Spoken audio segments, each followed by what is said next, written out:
All right, welcome to a special edition of the Illegal Curve Hockey, talking with Winnipeg Jets, Manitoba Moose defenseman Dylan Samberg. Hey, Dylan, how's it going? How's your summer going? Doing good. Yeah, how are you, Dave? I'm doing well. As we were just saying before we got going live here, it's summer's quickly coming to an end, but it's been a good summer. And in late June, you got to go up to Northern Manitoba with the Jets and Cole Perfetti and do some fishing with some fans. So, what was it like going up there? Was that your first time up there? And what was it like? How was the fishing? Fishing was fantastic. Yeah, it was awesome. Everyone was up and down. Catching fish. Caught, I don't even know, like between all of our groups, I think it was like 1,000 fish a day. Fish for like 3-4 hours. It was just constant. But no, it was awesome. Yeah, I was fortunate enough to bring my dad. He loves fishing as well. So that's both of our first time up there. Both of our first time flying in anywhere fishing. So that was awesome. Met a couple new fans and their guests, and they, from when I talked to them, they loved it. Said it was awesome. They're both of the winners were into the outdoors as well. So it was a good week when we're up there.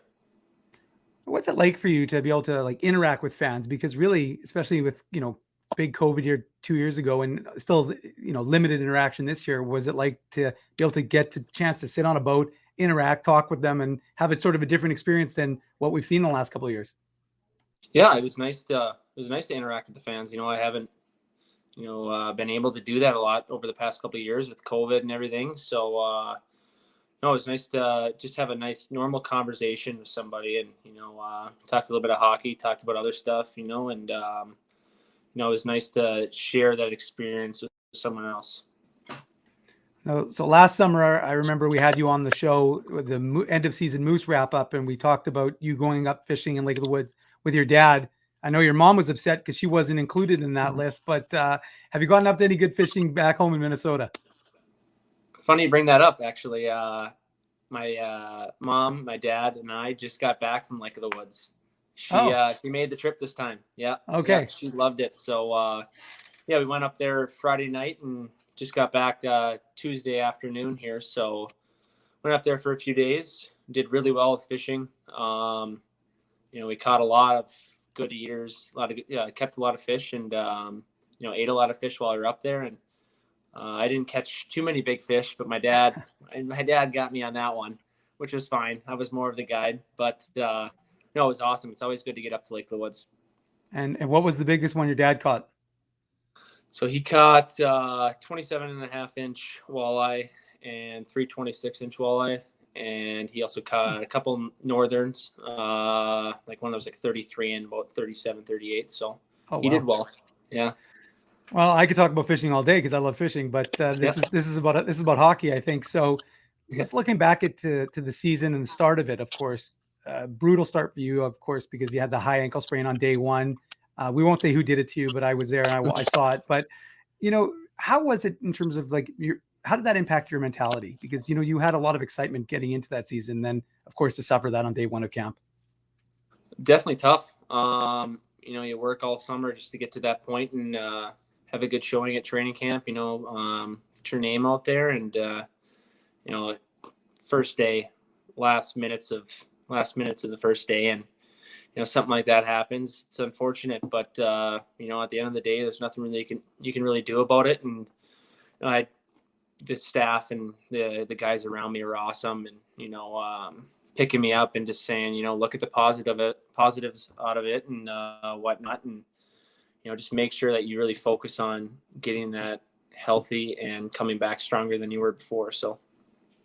And was one of the things that I guess you kind of touched on a little bit, but made it easier was the fact that your Moose team was so tight. So when you went back down to the Moose in November, I mean, it was such an easy transition because you guys were all, so close from the previous year and obviously this year as well. Yeah, that was definitely helpful, to have that experience from 2020, playing with that Moose team. And, eventually when I got back into things and going down there and playing with them, it felt natural, because we've been playing together. We built chemistry and, it's a great group of guys. So I was fortunate there. One transition you did have to make, though, was a new head coach. Did you notice a difference between Pascal, Vincent, and Mark Morrison, or do you kind of tend to just listen to Eric Dubois, who's the D coach? I Well, I mean, they obviously have different coaching styles, and they're both great coaches. I like both of them.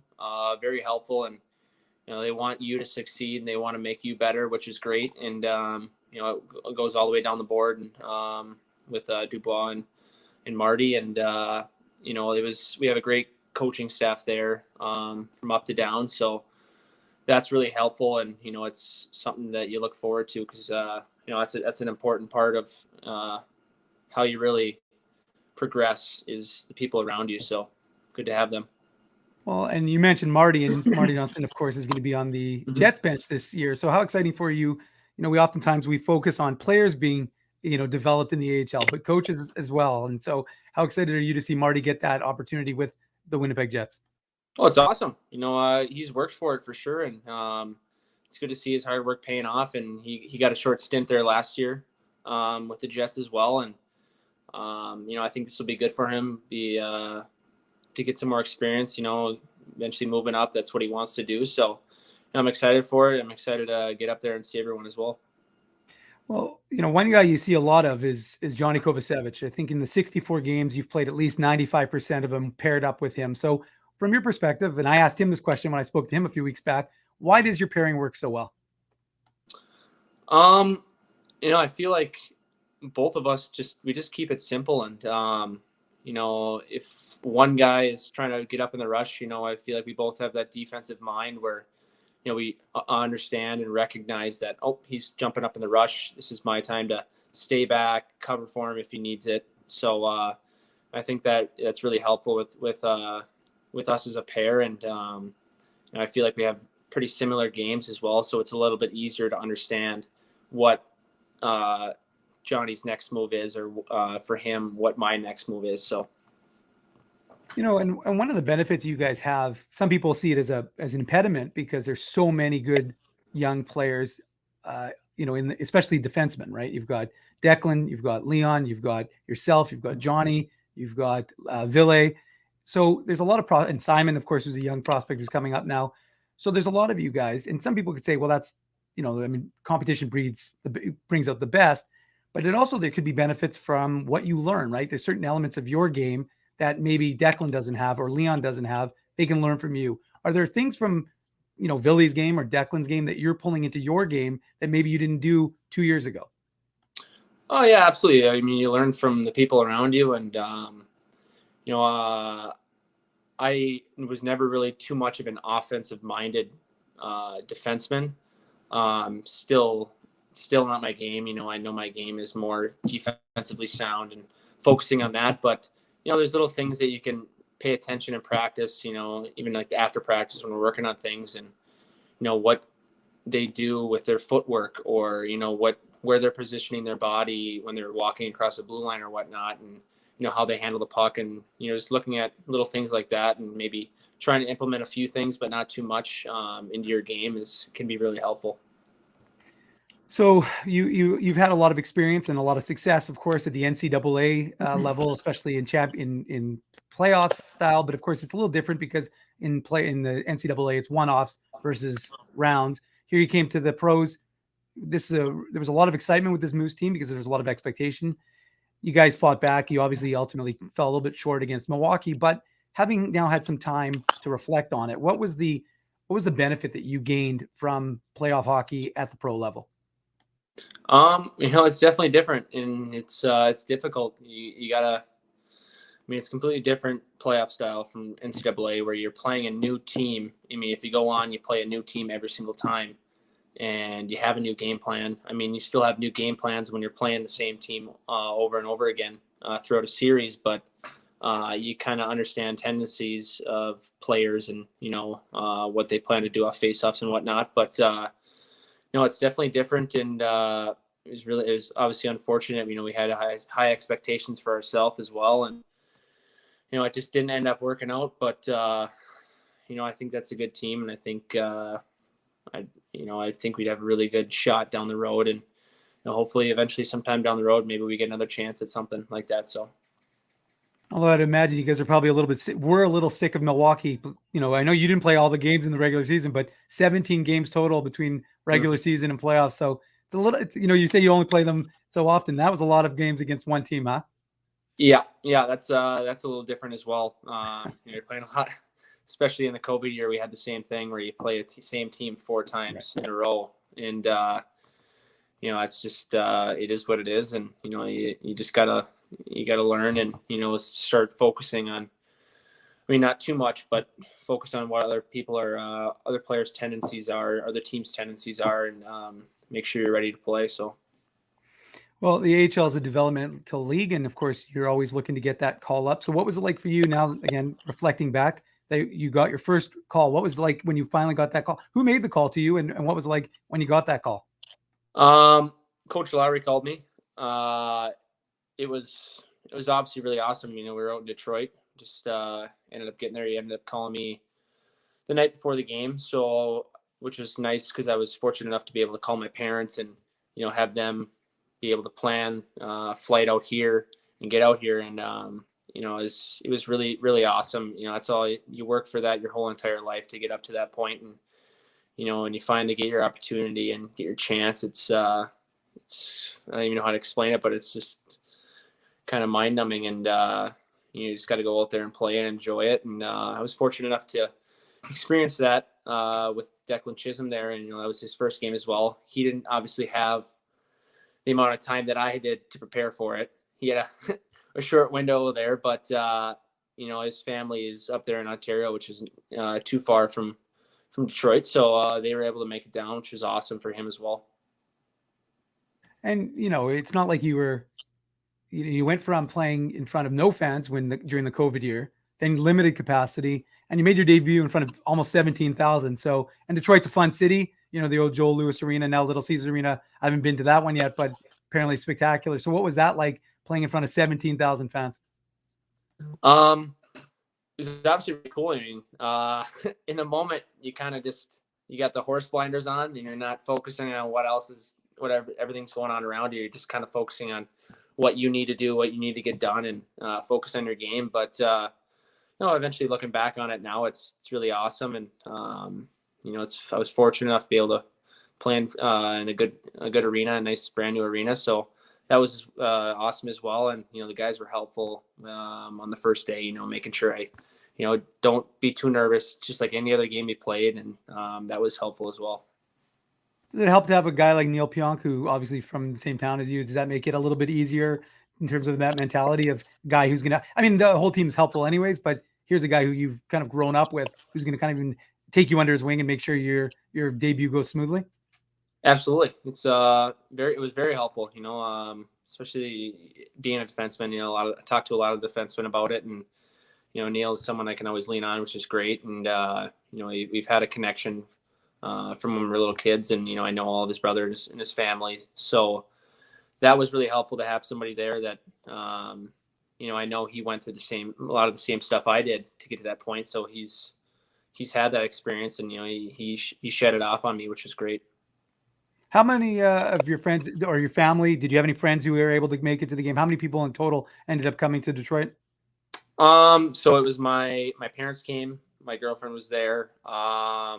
Then I had another friend that I met through a friend, and he had him and his couple brothers come with, and one of their friends. So I had about 7 or 8, and then I had my cousin as well, cousin Andrew. So he flew up. So 7 or 8 people, which was nice. It was nice to just have family and friends there, someone else to experience that with. And my parents have helped me a lot throughout the years, and they were really proud of me and being able to make it to that point. So, well, and I think that's one of the things we sometimes forget, right? We lose sight of how you get here because of your hard work and your dedication to your craft, but you wouldn't really be here without the friends and family who support you along the way. So, how nice is it for you to be able to share that with them, and they get to experience your first NHL game? That was really awesome.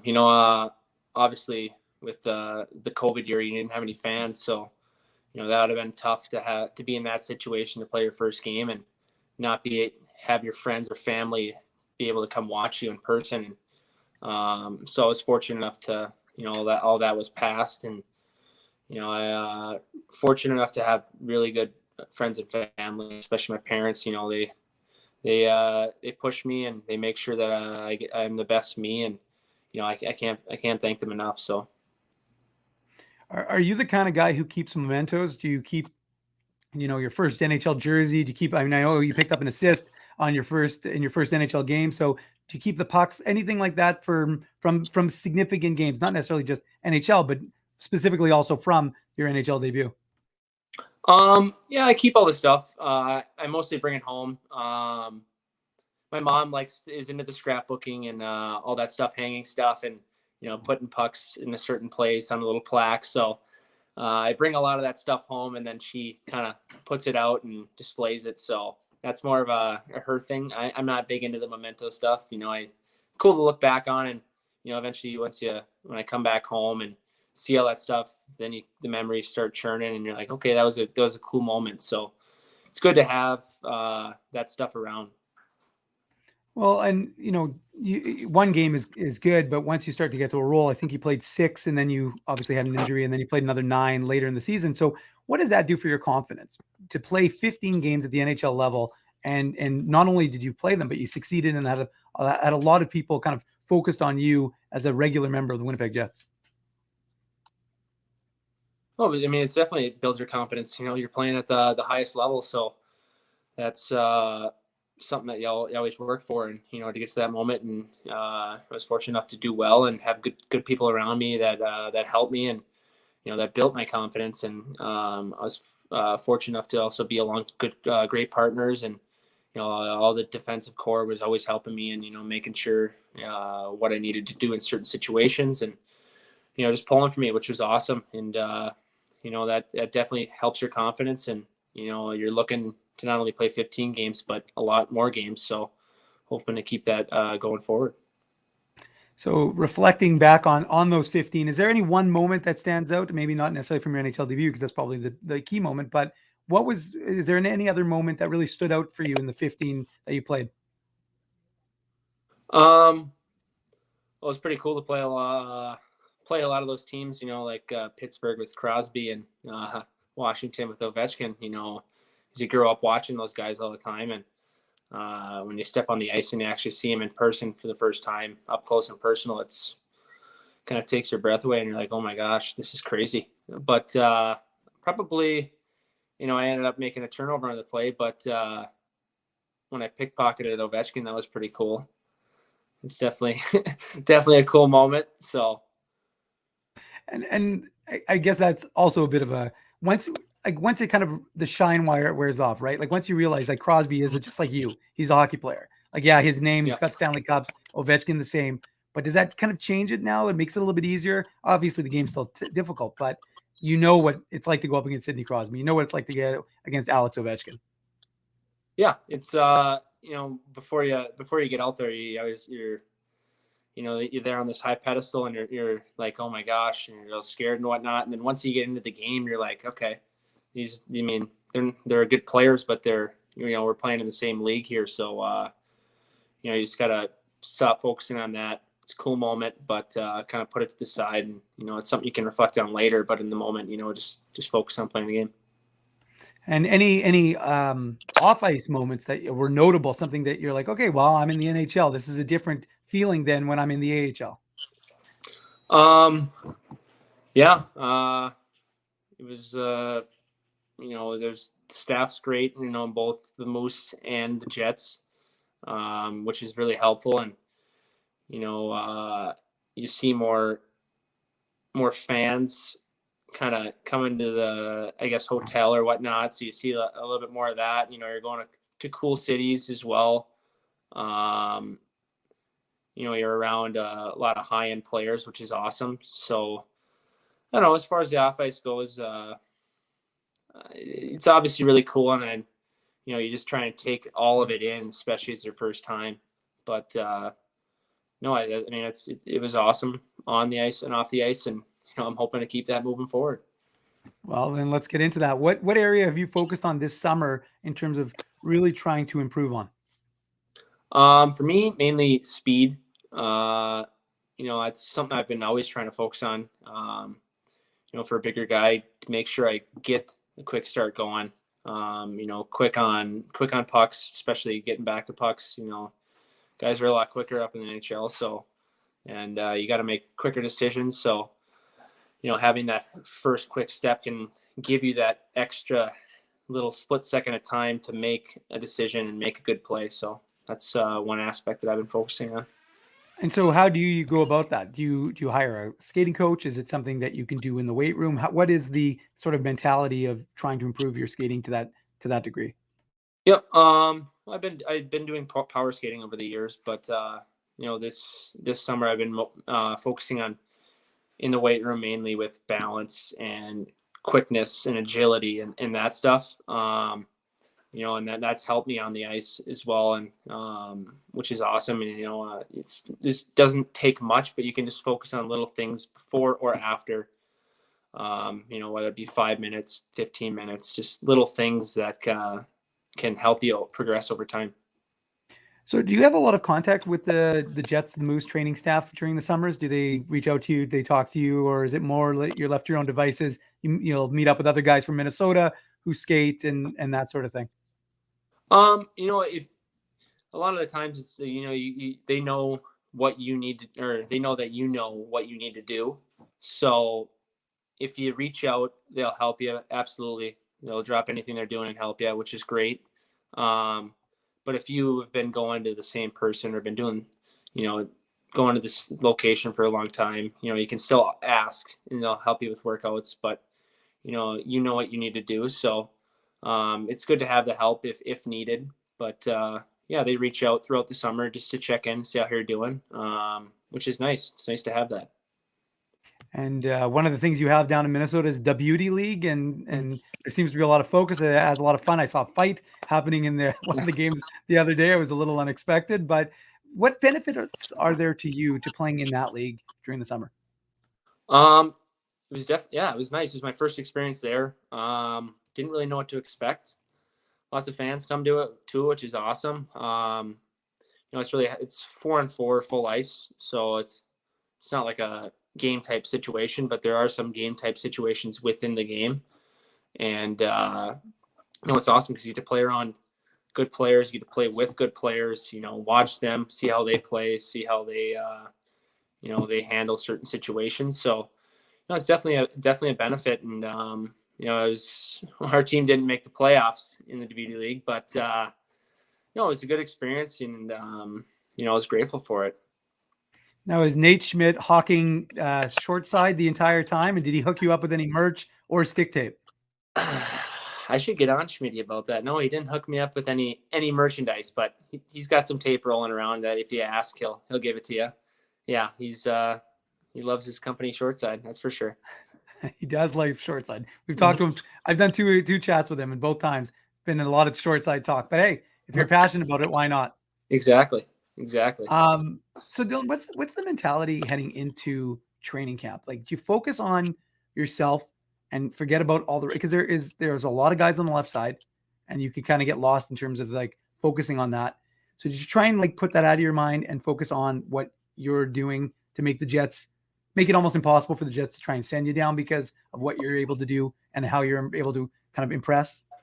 Yeah, absolutely. I mean, you don't want to focus on things that you can't control too much. So mainly for me, it's just, I didn't really get my opportunity too much at training camp last year. So this year is, going out there, making a strong start, making a strong case for myself, and just focusing on my game, playing my game to the best of my ability, and, making sure that they realize that, they don't have that opportunity to send me down, make sure I go out there and play my best, so can prove my case.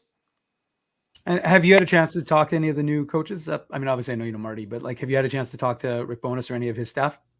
Yes. Yeah. They gave me a call, which was great. It's nice too. I mean, I wasn't able to meet him face to face. I'll do that in a little bit, but I'm excited. I'm looking forward to that. Yeah. I had a nice little conversation with the whole coaching staff, which was great. And, I'm excited to get up there and meeting them and getting a new start. So do you kind of get a sense that there's a lot of excitement right now? I mean, because you're returning largely the same group, or the expectation is going to be largely the same group, but obviously a new coaching staff is going to be a new message. So do you sense like an excitement within the team that there is going to be kind of a fresh start, even though it's the same group? Yeah, I think so. I think as a group, we're looking to obviously impress this year, and really focusing on having a good year, and putting last year in the past, nothing you can do about it now, and trying to have a great year. And it's a new staff, so there's could be some new things, but I think everyone's looking forward to it, and I'm definitely itching to get back up there. So. Well, we started off the interview talking about summer, and we'll end it with talking about summer. But what's up for the rest of the summer, and when you plan on being back in Winnipeg? Rest of the summer, just skating and training. I don't know. I'll have to see what I have to do on the weekends. Usually, my family and I on Labor Day here, we have a fish fry. So up here at my parents' house. So a lot of that fish that I ended up catching at Lake of the Woods this past weekend will be used for that, which will be nice. So have that fish fry, and then kind of focus on finishing out the summer strong before I head back on. Probably be coming up there September 12th. So yeah, excited for that.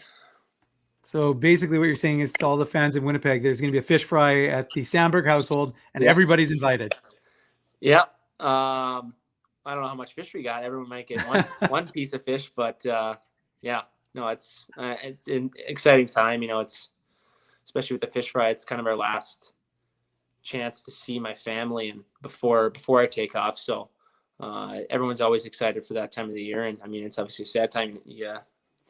Take off from your family, but it's one last hurrah, which is awesome. Well, we appreciate that last hurrah, and we appreciate you spending some time with us this afternoon, Dylan. So our viewers and our listeners can catch up with you during the summer, and look forward to seeing you here in Winnipeg in a few weeks. Yeah, absolutely. Thank you, Dave. Appreciate it for having me on. Thanks, Dylan.